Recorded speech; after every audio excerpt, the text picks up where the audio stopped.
Our new Residence Hall is named in honor of distinguished university alumnus Damon J. Keith, who has served as a judge on the U.S. Court of Appeals for the Sixth Circuit since 1977.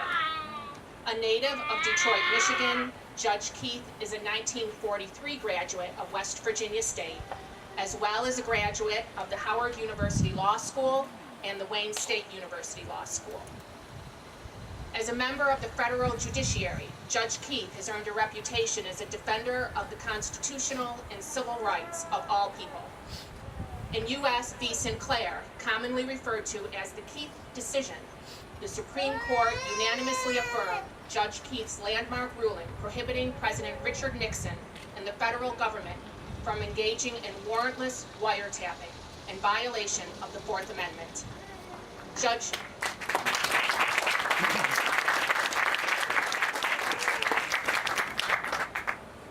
Keith is the recipient of numerous awards, most notably the NAACP's highest award, the Spingarn Medal, whose past recipients include the Reverend Martin Luther King Jr., Justice Thurgood Marshall, Mrs. Rosa Parks, and General Colin Powell.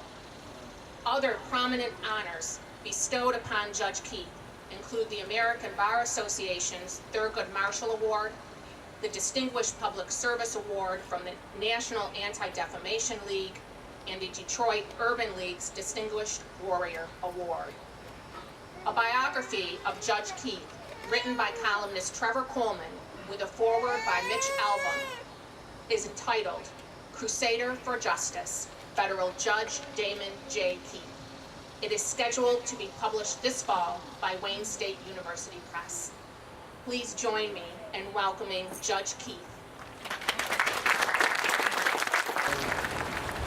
few years ago, or maybe a couple, Ann Smith called me and says, Damon, I want you to meet the new president of West Virginia State University. And can I bring him over to your office? I said, Ann, you can bring the president of West Virginia State any place I am. I love that place. There is a place we love so dear.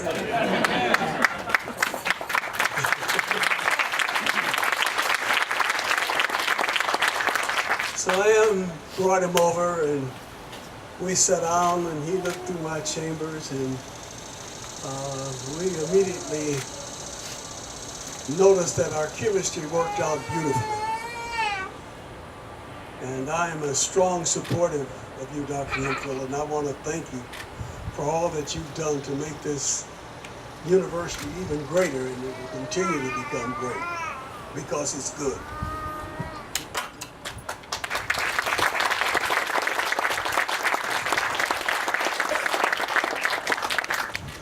I'm probably the oldest one here this afternoon. I came in 1939.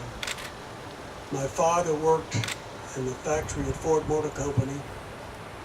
I had 4 brothers and 2 sisters, none of whom had gone to college. And my dad and mother said, I'd just like to see one of my children finish college. It was during the height of the Depression, no money. And Mrs. John W. Davis, who was a cousin to my mother, happened to stop by my house at 3860 Hudson in Detroit, Michigan. And as we talked, she says, Cousin Annie, where is Damon going to college? I just finished high school that June. And she says, Ethel, my husband is working in the factory. It's in the middle of the Depression. We have no money. I don't know where we can send Damon to college. And as God would reach down and say, she says, Cousin Annie, why don't you send Damon to West Virginia State College? And President Davis and I will find work for him, and we will see that he gets a college education.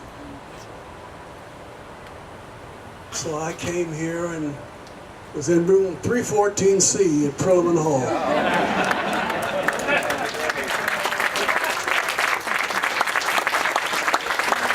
Sussman, I still remember 314C. And I hate to see the architect tear that building down. I wish I could preserve 314C because it means so much. And I came here, and we used to have a movie every Saturday night. And Stanley Kemp, who was from Macon, Georgia, and I were classmates. And Stanley and I used to clean the chapel after the movie every Saturday, and then I waited tables and worked my way through West Virginia State College. But in the book that you will have open sometime, you'll see my father came down to see me graduate from West Virginia State College. I left out a very important element here, and that was that my dad was very sick. And my mother thought that he was going to pass, and we all did. And my dad said, Damon, I just wish the Lord would keep me around so I could see you finish college. And something miraculously happened. He had double pneumonia, but God said anything. He came down to see me graduate from West Virginia State College.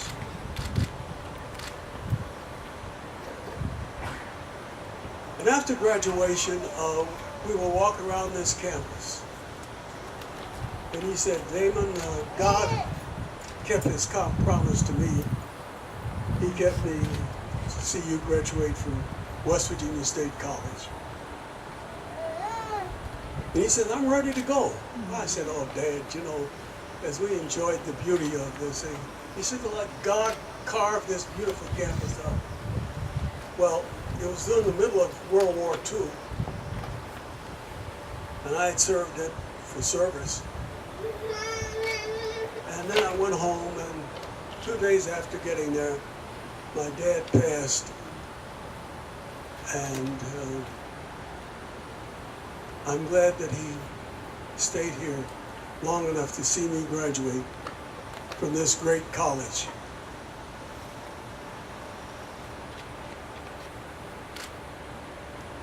West Virginia State College shaped my entire future.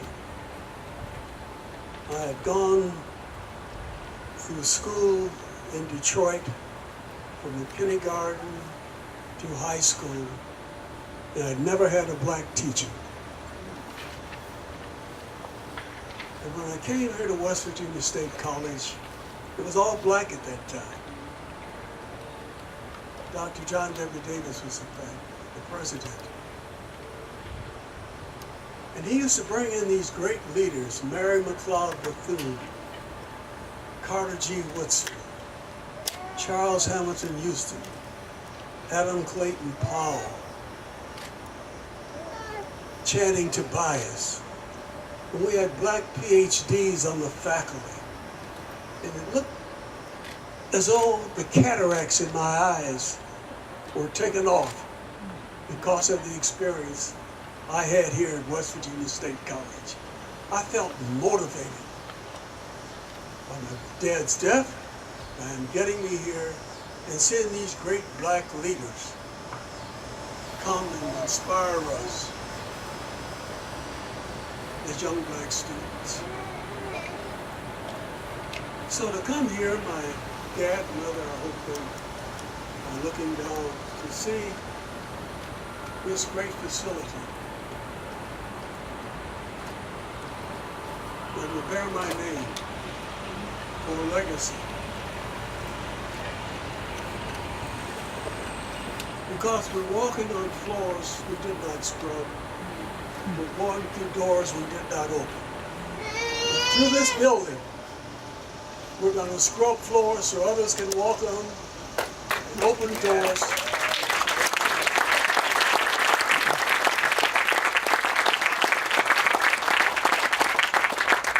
Thank you, West Virginia State University, for all that you've done for me and for those yet to come. Thank you. So good to see all of you here. So good to see all of you here for this great occasion. Before I begin, please join me in let's giving Judge Keith another round of applause.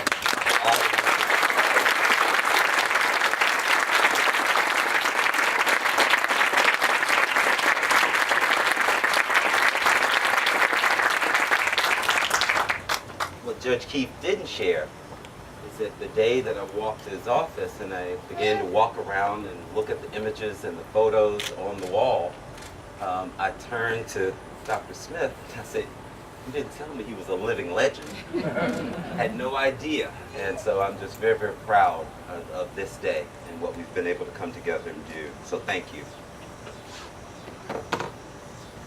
I'd also like to take this moment to acknowledge my wife, Dr. Maricela Rosas Hemphill, and my two kids that are with me.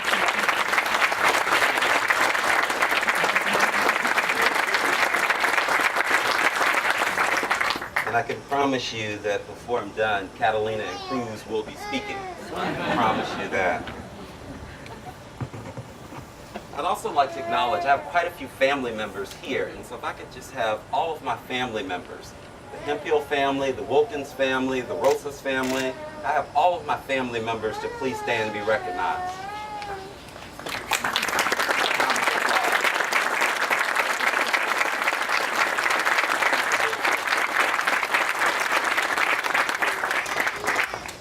To all of those individuals who spoke and shared words today, thank you.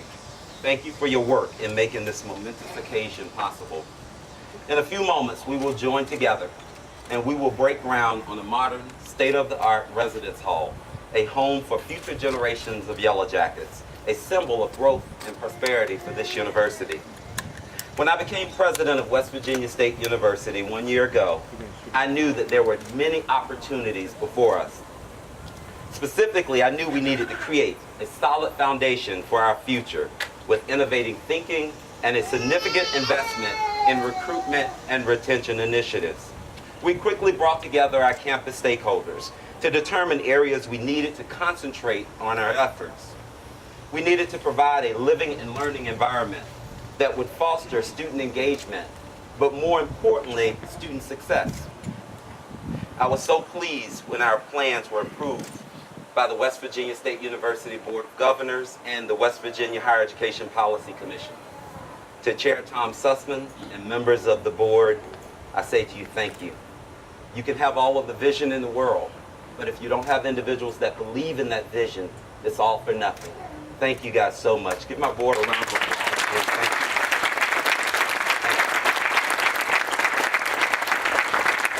I must add that was one of the promises that I made to Chairman Larry Rowe. That was one of the things he asked. Please build this residence hall. We need new housing. And so, Chair, former Chair, we're doing it. So thank you so much for your vision. We appreciate it. Thank you. To Dr. Bruce Berry, members of the Commission, Chancellor Hill, and Commission staff, I thank all of you. Where's the Chancellor right here? I thank you guys so much because you worked with us, you went through the numbers, we had a lot of good dialogue and conversation, and you guys worked to make this happen. So thank you. We greatly appreciate you guys. Thank you. I must recognize the Kanawha County Commission, the Commission President, Kent Copper, and the entire Kanawha County Commission staff. Thank you for providing your assistance and needed support to move this forward from a financial standpoint. Without you, we would not be here today. And I can tell you, when we went over for that first meeting, we did not spend any time together for the most part, not a great deal of time. And one of the things that I was just very thrilled with, he wanted to know, everybody who's ever graduated or attended classes at West Virginia State, please stand up. And so we had this nice, large group of people to stand. And as we went on and we were signing the documents, he said, on the record, it gives me a great honor to do this for my alma mater. And I was thinking, can he say that? This is an official document here. You know, is there a conflict of interest? I was concerned. But he was so proud of West Virginia State. We love you and we thank you so much for all your support.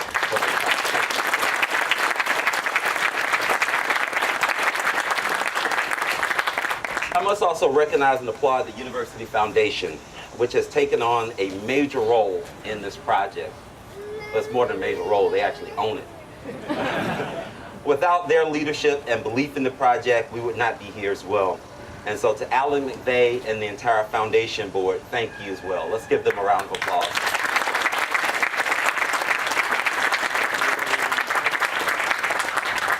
Over the past few months, I've been extremely impressed with the hard work and the dedication of the project team, which include true professionals who believe in the power of education, but also understanding the role and the history of West Virginia State University. I cannot name them all, but I'll name a few. Kitty McCarthy, Melvin Jones, Pat Schumann, Lori Elliott, Joey Oden, Greg Blaze, Michael Bovair, Sarah Russell, Tanya Willis-Miller, and so many others. Let's give all of these folks a round of applause. Thank you so much.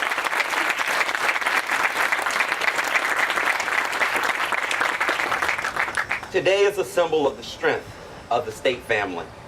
There was a need, and every one of us came together to bring this need and address it and really bring it to reality.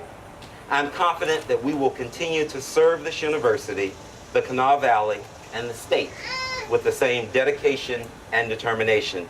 By continuing to work together, we will make sure that West Virginia State becomes the most student-centered research and teaching land-grant university in the state of West Virginia and beyond.